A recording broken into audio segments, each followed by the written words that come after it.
Il s'agit de la prolifération de ce type de médicaments de mauvaise qualité sur le continent africain, vendus le plus souvent dans la rue.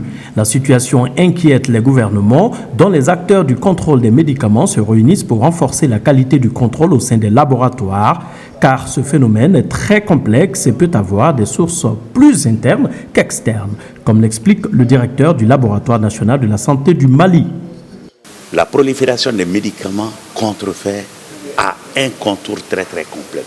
Vous pensez peut-être qu'un médicament de mauvaise qualité vient d'un pays, mais en réalité ça peut venir de votre propre pays, parce que le surcoût est toujours détourné et inversé. Vous pouvez trouver une adresse sur un médicament, soit disant que c'est pour un laboratoire, alors que c'est un médicament qui est contrefait, même peut-être sur place.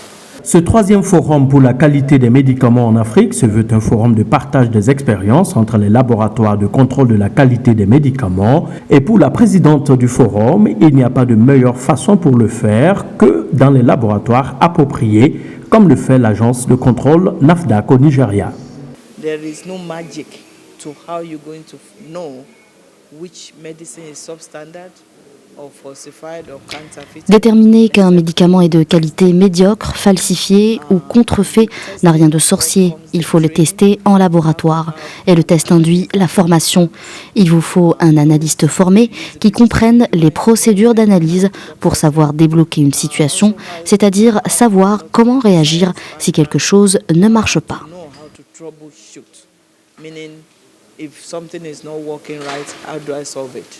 La prolifération des faux médicaments engendre des conséquences non négligeables pour les économies des pays africains, mais constitue un grave danger personnel pour ceux qui les consomment.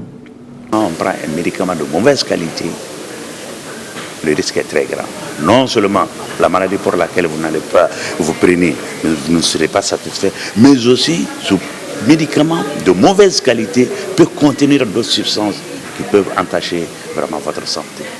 La veille de contrôle exercée par le Forum pour la qualité des médicaments en Afrique a pris son envol en Tanzanie en 2018, puis se consolide depuis le Maroc en 2019 et cette année 2020, la troisième au Nigeria, avec un accompagnement de l'OMS, de l'Union africaine via le NEPAD et d'autres partenariats intercontinentaux.